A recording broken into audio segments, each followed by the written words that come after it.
Welcome to ASMM group of education institute private का स्वागत है। चलिए बात करते हैं नेक्स्ट टॉपिक की। हम लोग पढ़ चुके हैं फर्स्ट लॉ एप्लीकेशन के बारे में पढ़ चुके हैं। आज हम पढ़ते हैं second law. Basically second law क्या कहता था कि क्वालिटी और क्वांटिटी दोनों के बारे में उसने बताया। और किसको इंट्रोड्यूस कराया उसने? एंट्रोपी के बारे में इंट्रोड्यूस करवाया उसने। ठीक है, हमारे पास दो तरीके की एनर्जी है, हीट और वर्क। अब देखिए बेटा, बहुत ध्यान समझिएगा कि हमारे पास जो हीट है वो लो ग्रेड एनर्जी है और वर्क जो है वो हाई ग्रेड एनर्जी है।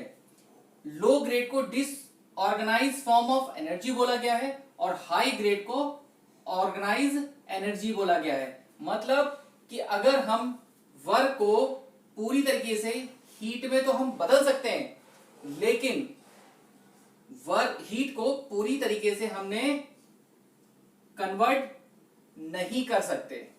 ठीक है, इतनी बात क्लियर हुई। अब देखो मेरे पास कौन सी एनर्जी है, ऑर्गेनाइज फॉर्म है, मुझे डिसऑर्गेनाइज बनाना है। फॉर द एग्जांपल तौर पर देख लीजिए कि मेरे पास यहां पर एक व्हील है।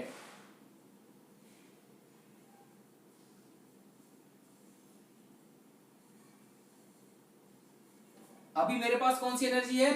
Low grade energy. मतलब मॉलिक्यूल्स कैसे हैं आपस में? जिगजैग फॉर्म में है।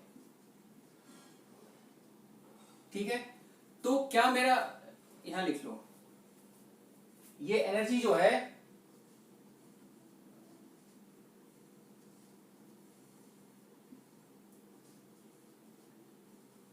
डिसऑर्गेनाइज फॉर्म में एनर्जी है, तो क्या मेरा व्हील टर्न कर पाएगा? नहीं कर पाएगा, क्योंकि ये मॉलिक्यूल्स इसको कैंसिल करेगा।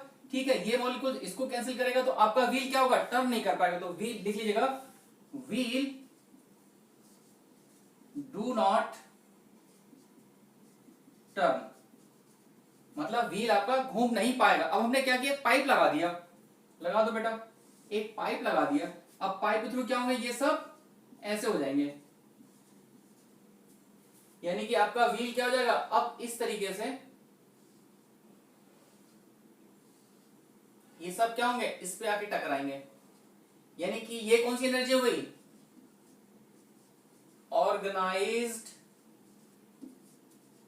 Form of energy.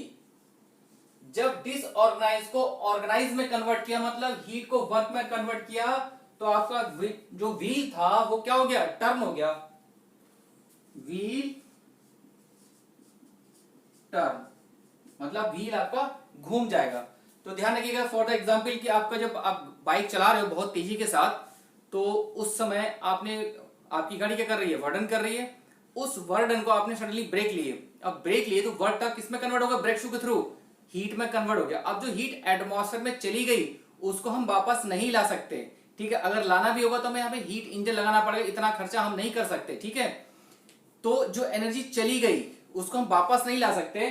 ठीक है, उसी को बोला है छोटी एनर्जी, मतलब हीट बोला गया है। वर्क को हाई ग्रेड एनर्जी बोला गया है। ये पूछा जा चुका है कि ये कौन सी एनर्जी है, ये पूछा जा चुका है इन दोनों के नाम। ठीक है, नाम ध्यान रखिएगा, नाम पूछा जा चुका है कि ऑर्गेनाइज एनर्जी है कि डिसऑर्गेनाइज एनर्जी है।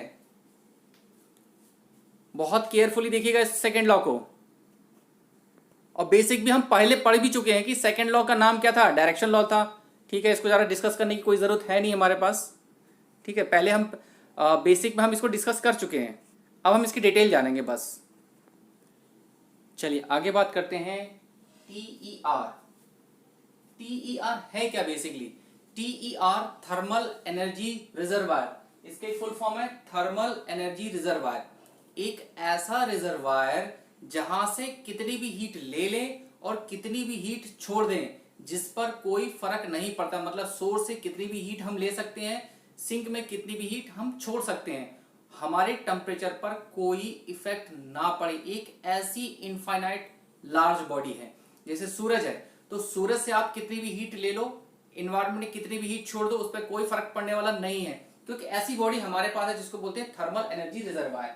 ये हमेशा जो हीट एक्सचेंज हो रही है, मतलब बदली जा रही है, रिवर्सेबल प्रोसेस मैनर में बदली जा रही है।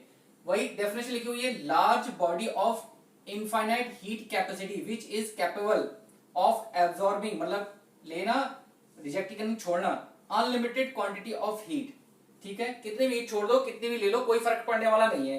सोर्स जैसे बॉयलर फर्नेस हो गया, ओशियन हो गया, रिवर हो गया, लेक हो गया, सिंक में दोनों ही बात है, समंदर से कितना भी पानी ले लो, कितना भी पानी छोड़ दो, कुछ फर्क पड़ने वाला नहीं है। तो दोनों एग्जाम्पल हो गए। तो ये वाला सोर्स होता है, ये वाला सिंक होता है। ठीक है, अब हमारे सेकंड लॉ ने दो स्टेटमेंट दिए। सेकंड लॉ ने क्या दिए? लॉ हमारे पास दो ही है, फर्स्ट लॉ, सेकंड लॉ। ध्यान रखिएगा, अगर आपसे पूछ ले इंटरव्यू में कि लॉ हमारे पास कितने हैं, तो लॉ दो ही हैं, फर्स्ट लॉ और सेकंड लॉ। लेकिन सेकंड लॉ ने दो स्टेटमेंट दिए, एक कैल्विन प्लांक स्टेटमेंट, दूसरा क्लास स्टेटमेंट। तो कैल्विन प्लांक ने कहा कि कोई भी ऐसे इंजन जो सिंगल रिजर्वायर, मतलब एक सिंगल रिजर्वायर पे काम नहीं कर सकता, उसको हमेशा हीट रिजेक्ट करनी ही पड़ेगी। तो लिखा इट इज इम्पॉसिबल, पहले लिख देगा इट इज इम्पॉसिबल, ये पॉसिबल नहीं है, it is impossible work develop a single reservoir, कि एक सिंगल रिजर्वायर पे डेवलप कर सके। मतलब ये हीट इंजन है, ये सोर्स है, ये सिंक है, ये डायग्राम तो सही है, लेकिन उन्होंने कहा कि मेरी जो हीट है वो इंजन मेरा रिजेक्ट नहीं कर रहा है, यानी कि टोटल हीट जो है वो वर्क में कन्वर्ट हो, मतलब टोटल हीट जो है वो वर्क में कन्वर्ट हो जा रही है। और अभी हमने बोला कि हीट कैसी है? लो ग्रेड एनर्जी है। हीट को कभी भी हाई ग्रेड में नहीं बदल सकते, लेकिन हाई ग्रेड को लो ग्रेड में हम बदल सकते हैं। तो ये इम्पॉसिबल तो है ही कि हीट तो कभी हम वर्क में बदल नहीं सकते। ठीक है, हम जानते हैं, इसी को हमने बोला PMM2 किसने दिया? P, अब आपसे क्वेश्चन एसएससी पूछेगा PMM2 किसने दिया, तो 2 मतलब सेकंड लॉ ने दिया, PMM1 फर्स्ट लॉ ने दिया। ठीक है, तो एफिशिएंसी क्या होती है? Output divide by input. Output मेरे पास क्या है? W। इनपुट मेरे पास क्या है? Q1 minus Q2। Sorry, input मेरे पास क्या है? Q1। W क्या होता है? अब देखो बेटा, बहुत लोगों को ये निकालना नहीं आता है, तो यहां पर ऐसा भी एनर्जी को बैलेंस करो। एरो देखो, हम लगा रहे हैं स्टडी फ्लो एनर्जी इक्वेशन। ठीक है, एनर्जी को बैलेंस कर रहे हैं। Q1 देखो, एरो क्या आ रहा है? Q1 अंदर आ रहा है, W बाहर जा रहा है, Q2 बाहर जा रहा है, बस कुछ नहीं करना है। अगर तो W बराबर Q1 माइनस Q2, तो पुट कर दो यहां पर Q1 minus Q2 divide by Q1। तो यहां क्या हो गया? 1 minus Q2 divide by Q1। अब Q2 क्या है? Q2 1 माइनस 0 बटे Q1, तो एफिशिएंसी क्या हो गई? 100%। तो कभी क्या पॉसिबल है कि किसी भी इंजन की एफिशिएंसी 100% हो सकती है? कभी भी इंजन की एफिशिएंसी 100% नहीं हो सकती, हमेशा लेस देन 1 ही रहेगी, ग्रेटर नहीं हो सकती, हमेशा कम ही रहेगी। ठीक है, जैसे कार्नोट का स्टेटमेंट हम आगे पढ़ेंगे, कार्नोट से कभी कार्नोट की एफिशिएंसी क्या होती है? 100% होती है, लेकिन उससे एफिशिएंसी हमेशा नीचे ही रहेगी। अगर कार्नोट के बराबर होगी, इंजन आपका काम नहीं करेगा। तो एफिशिएंसी 100% नॉट पॉसिबल। ठीक है, फिर क्लासेस स्टूडेंट ने कहा heat can not flow itself low to high without use any external device. मतलब उन्होंने कहा कि कभी भी हीट लो से हाई की ओर नहीं जा सकती। लो से हाई को कराने के लिए हमें कुछ ना कुछ डिवाइस लगाना पड़ेगा। अगर ऐसा हो जाता तो आपके फ्रिज में कभी कंप्रेसर नहीं लगता। कंप्रेसर क्यों लगता है? क्योंकि लो ग्रेड हमेशा हाई ग्रेड में नहीं जा सकती एनर्जी, उसको लो को हाई में बदला जाता है, तब वो फ्लो होती है। अगर ऐसा हो जाता तो जो हमारा जो फ्रिज के पीछे जो कंप्रेसर लगा है 6-7 हजार रुपए का आता है, वो नहीं लगता। हीट ऑलवेज फ्लो, हीट हमेशा सही से कहां फ्लो होती है? हाई से लो की ओर फ्लो होती है, कभी भी लो से हाई फ्लो नहीं होती। लो से हाई फ्लो कराने के लिए हमेशा एक एक्सटर्नल डिवाइस लगाना पड़ेगा, वही उन्होंने कहा। ठीक है, it is impossible to heat transfer from low temperature to high temperature without use any external device. मतलब ये मेरा रेफ्रिजरेटर डायग्राम है, हीट इंजन का उल्टा हो जाता है रेफ्रिजरेटर। तो ये क्या हो गया? इसको उल्टा कर दो, यहां पर उसको चलाने के लिए क्या देना पड़ा? वर्डन Q1 हीट। अब देखिए क्या उन्होंने कहा कि कोई भी वर्डन नहीं देना चाहिए। मतलब क्या होगा? कोई वर्क ना दे, तो ये क्या हो जाएगा? It is impossible. ठीक है, तो ये दोनों स्टेटमेंट निगेटिव स्टेटमेंट थे, इनका कोई मैथमेटिकली प्रूफ नहीं निकला, ये वर्बली बोल दिए गए थे। ठीक है, तो ये सिंपल बोला गया था और ये कई बार पूछा गया है, ये पूछ लिया गया है। ठीक है, ये भी पूछ लिया गया कि रिजर्वायर होता क्या है? इनफाइनाइट हीट कैपेसिटी होती है। ठीक है, इतना नोट करिए। किसी को यहां तक दिक्कत आ रही हो तो बेफिक्र होके, बेझिझक होके कॉल कर लीजिएगा, पूछ लीजिएगा। चलिए अब आगे चलते हैं। चलिए आगे बात करते हैं हीट पंप की। हीट पंप बेसिकली क्या है, जैसे मान लीजिए आपका एसी इस्तेमाल करते हो तो कुछ दिनों बाद जाड़े आना शुरू हो जाएंगे, मतलब तो आप कमरा क्या करोगे, गर्म करोगे। तो एसी डबल मोड में भी आता है और हम उसके यहाँ पे हीटर भी इस्तेमाल करते हैं अपना गर्म कमरा करने के लिए। तो उस कंडीशन में क्या होता है कि जो हमारा एटमॉस्फेरिक टेम्परेचर होता है उससे कमरा ज्यादा गर्म रहना चाहिए, ठीक है। यानी कि हायर टेम्परेचर रखते हैं रूम का कंपेयर टू एटमॉस्फेयर, ठीक है। तो heat pump is a device which maintain high temperature compare to the surrounding, higher temperature compare to the surrounding, बस इतना रखना है ध्यान। अब डायग्राम में ध्यान रखना है कि ये डायग्राम जो बना हुआ है यहाँ पर ये जो बॉडी है ऊपर रहेगी, एटमॉस्फेयर नीचे रहेगा। देखिए बेटा, अगर आपने ये नहीं समझा कि बॉडी कहाँ रहेगी, एटमॉस्फेयर कहाँ रहेगा, आप क्वेश्चन नहीं कर पाओगे, ठीक है। तो सबसे पहले आपको ध्यान रखना है कि यहाँ पर एटमॉस्फेयर रहेगा, यहाँ पर बॉडी रहेगी, यानी कि T1। अब यहाँ पर आपको कमरा गर्म करना है तो सारी की हीट ट्रांसफर करोगे। तो अब COP of heat pump, COP मतलब कोएफिशिएंट ऑफ परफॉर्मेंस, जैसे हम यहाँ पर एफिशिएंसी निकाल देते हैं इंजन की परफॉर्मेंस जानने के लिए, ऐसे हम COP से हीट पंप और रेफ्रिजरेटर की परफॉर्मेंस जानेंगे, ठीक है। तो COP का मतलब होता है coefficient of performance of heat pump. तो desire effect divide by work input, या कह सकते हो कि effective heat divide by work done. अब इसमें सबसे बड़ी बात, इफेक्टिव हीट कौन सी लेंगे, तो इफेक्टिव हीट कौन सी, बॉडी गर्म कर रहे हैं, जिसमें बॉडी गर्म कर रहे हैं, ठंडी कर रहे हैं, वो वाली इफेक्टिव हीट रहेगी। तो गर्म कर रहे हैं यहाँ पर हीट पंप, तो क्या रहेगा Q1। तो COP ऑफ हीट पंप क्या होगा, Q1 divide by W net, और W नेट क्या था, Q1 divide by Q1 minus Q2। तो COP ऑफ हीट पंप क्या हो गया, Q1 divide by Q1 minus Q2। ये निकल के आ गया फॉर रिवर्सेबल प्रोसेस के लिए, या लिख सकते हो ऑल रिवर्सेबल प्रोसेस के लिए।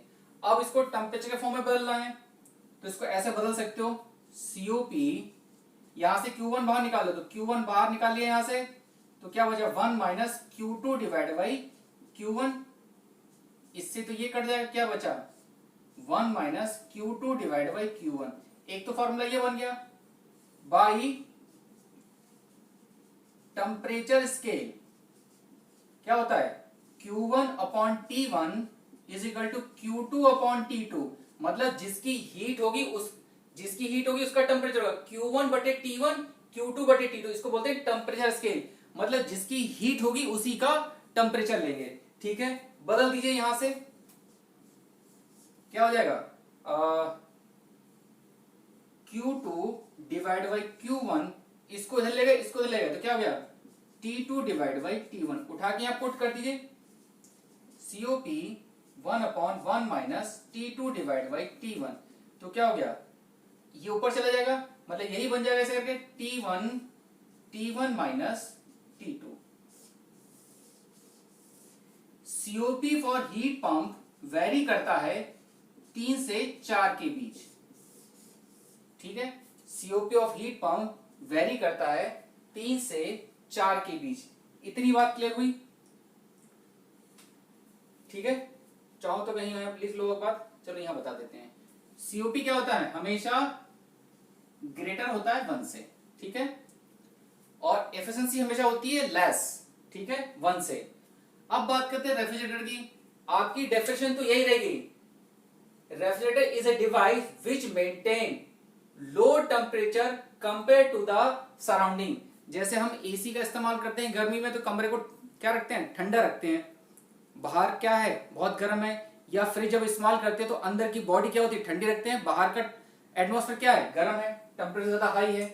तो अब ये जो बॉडी यहां थी वो यहां पर आ गई, तो बॉडी यहां हो गई, एटमॉस्फेयर ऊपर चला गया, तो COP इफेक्टिव हीट क्या हो गई यहां पर। अब ये वाली इफेक्टिव हीट ये हो गई Q2 divide by W net. तो COP ऑफ रेफ्रिजरेटर क्या हो गया, Q2 divide by Q1 minus Q2। यहां से चाहो तो Q2 कॉमन ले लो, तो चाहो तो इसको ऐसे लिख लो पहले यहां पर, ये वैलिड रिवर्सेबल प्रोसेस, ठीक है। ऐसे इसको बदल देंगे, COP of bye the temperature scale से यहां पे जैसे बदला गया है, तो यही क्या हो जाएगा, T2 डायरेक्ट लिख रहा हूं मैं, T1 माइनस T2, ठीक है। अब COP for COP of heat pump greater than COP of refrigerator, ठीक। अब देखो सीओपी ऑफ हीट पंप क्या है, COP of heat pump minus COP of refrigerator. Heat pump कितना है, Q1 divide by Q1 minus Q2 minus COP refrigerator कितना है, Q2 divide by Q1 minus Q2। क्या हो गया, कॉमन ले लो तो Q1 minus Q2 divide by Q1 minus Q2, यही तो होगा, कॉमन लेके क्या हो गया 1, यानी कि COP of heat pump is equal to 1 plus COP of refrigerator. एक फॉर्मूला ये बन गया, यहां तक किसी को दिक्कत। अब देखो, अगर मुझे सीओपी बढ़ाना है, सीओपी बढ़ाना है तो इन दोनों का टेम्परेचर क्या होगा, क्या करेंगे, डिफरेंस को या घटाना हो, चलो मान लीजिए यहां पर ऐसे कर लेते हैं, यहां कर लेते हैं। देखो सीओपी चाहे इसकी कर लो चाहे इसकी बात कर लो, दोनों की कंडीशन सेम ही रहेगी लगभग लगभग। COP of Q2 divide by Q1 minus Q2। अगर मुझे सीओपी घटाना है तो मुझे ये वैल्यू बढ़ानी पड़ेगी, मतलब इनका जो डिफरेंस है वो मुझे बढ़ाना पड़ेगा, और अगर ये बढ़ाना है तो ये डिफरेंस मुझे घटाना पड़ेगा। इतनी बात क्लियर हुई यहां तक किसी को कोई दिक्कत। अब देखो बात करते हैं हीट इंजन की। हीट इंजन क्या है, सिंपल, जैसे अब ये हम आगे पढ़ेंगे रैंकाइन साइकिल या जो स्टीम साइकिल है उसको बोलते हैं हीट इंजन। तो produce maximum work transfer given the heat input, मतलब हमें मैक्सिमम वर्क देगा वो हीट देने पर। तो आपका डायग्राम कुछ इस तरीके से चलेगा, ये होता है बॉयलर, ये होती है टरबाइन, ये होता है कंडेंसर, ये होता है पंप, ठीक है। तो ये ना पढ़ के हम इसका ब्लॉक डायग्राम ये पढ़ेंगे। तो ये होता है सोर्स, ये होता है सिंक, ठीक है। यहां पर Q1 है, W प्रोड्यूस कर रहा है, Q2 रिलीज कर रहा है, ठीक है। एफिशिएंसी क्या होती है इसकी, एफिशिएंसी होती है आउटपुट डिवाइड बाय इनपुट। एक चीज यहां पर और लिख लीजिए बेटा, सीओ नोट करके लिख लीजिए, हमें यहां बॉक्स करके लिख दे रहा हूं, सीओपी इज इनवर्सनली 1 अपॉन एफिशिएंसी, ठीक है। ये बढ़ेगा तो ये घटेगी, ये घटेगी तो ये बढ़ेगा, उल्टा होता है रिलेशन, ये लेस देन 1 होता है, ये ग्रेटर देन 1 होता है, ठीक है, उल्टा हो गया, जाहिर सी बात है। तो ये भी याद रखिएगा, क्वेश्चन पूछा जा चुका है इस पे, ठीक है। अब बात करते हैं इस पे, output divide by input. Output मेरे पास क्या है, एफिशिएंसी। आउटपुट क्या है मेरे पास, आउटपुट मेरे पास वर्डन है W और डिवाइड बाय Q1। W क्या है, Q1 minus Q2 divide by Q1। Efficiency always less than 1। Efficiency can not be 100%, ठीक है, हमेशा क्या होगी, लेस देन 1 होगी। जरा ये नोट करिएगा सब लोग, यहां तक किसी को दिक्कत तो बोलिए, यहां तक किसी को कोई दिक्कत तो बोलिए। अगर इसको भी बदलना हो टेम्परेचर फॉर्म में तो बदल लो, अगर नहीं समझ में आ रहा तो एफिशिएंसी क्या होती है, इसको लिख लो, क्या हो जाएगा 1 minus Q2 divide by Q1 by the temperature scale. By the temperature scale हमने यहां पढ़ा, ठीक है। तो Q2 divide by Q1, Q2 divide by Q1 is equal to T2 divide by T1। Put कर दिया यहां पर, efficiency for 1 minus T2 divide by T1, ठीक। अब यहां पर सबसे बड़ी बात आती है, बहुत ही इंपॉर्टेंट पॉइंट है, जब मुझे एफिशिएंसी बढ़ानी है तो मुझे क्या क्या करना पड़ेगा। तो देखो बेटा, जब मुझे किसी प्लांट की एफिशिएंसी बढ़ानी है तो मुझे क्या करने पड़ेंगे, लॉसेस कम करने पड़ेंगे। पहली कंडीशन ये है कि मैं अपने लॉसेस घटा दूं, यानी कि क्या करूं, मैं Q2 कम कर दूं, या जो मेरा टेम्परेचर निकल रहा है उसको मैं घटा दूं, पहली कंडीशन। फिर दूसरी कंडीशन ये है कि मैं हीट सप्लाई ज्यादा कर दूं, मतलब हीट इनपुट मैं बढ़ा दूं, Q1 में बढ़ा दूं या सोर्स का टेम्परेचर बढ़ा दूं, बात एक ही है। ठीक है, इन दो के अलावा तीसरी कंडीशन कुछ भी नहीं है। अगर मुझे प्लांट की एफिशिएंसी बढ़ानी है, मतलब हीट इंजन की एफिशिएंसी बढ़ानी है, तो मुझे लॉस कम करने पड़ेंगे, हीट इनपुट ज्यादा बढ़ानी पड़ेगी। दो कंडीशन के अलावा तीसरी कंडीशन हमारे पास अवेलेबल नहीं है, और ये कई बार पूछा गया है एसएससी में, कई बार। ठीक है, इतना नोट करिए यहां तक, फिर आगे चलते हैं हर एक पॉइंट पर। यहां तक किसी को दिक्कत तो बोलो। चलिए बात करते हैं कार्नोट साइकिल की। बेसिकली जो कार्नोट साइकिल है वो रिवर्सेबल साइकिल है, मतलब जहां पर कोई लॉसेस नहीं है, रिवर्सेबल साइकिल।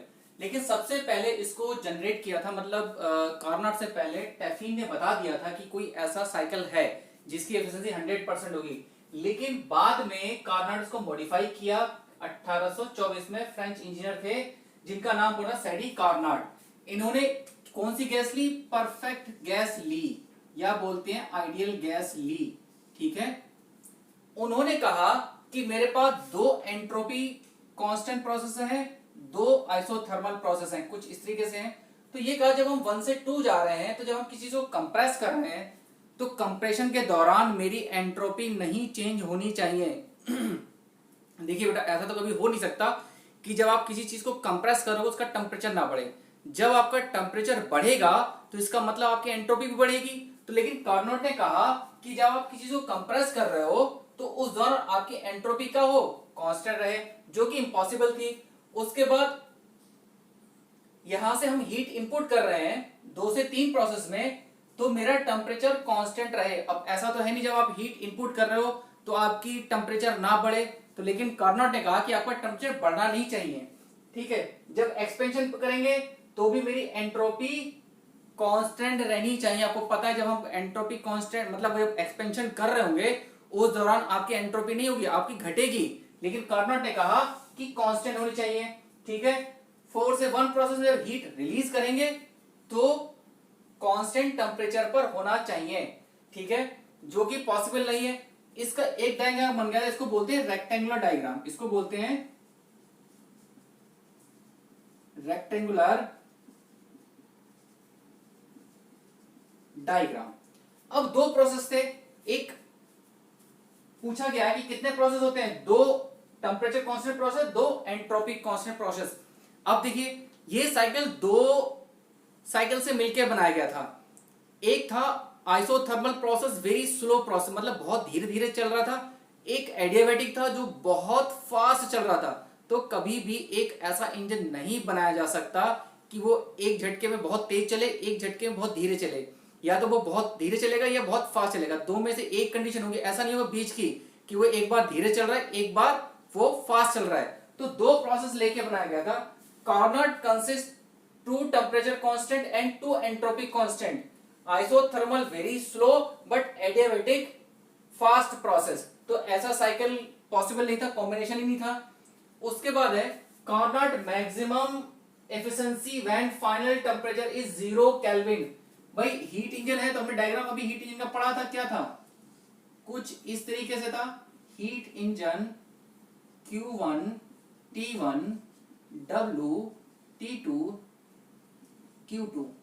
जब इसका 0 केल्विन होगा तो आपकी एफिशिएंसी क्या होगी? 100% होगी।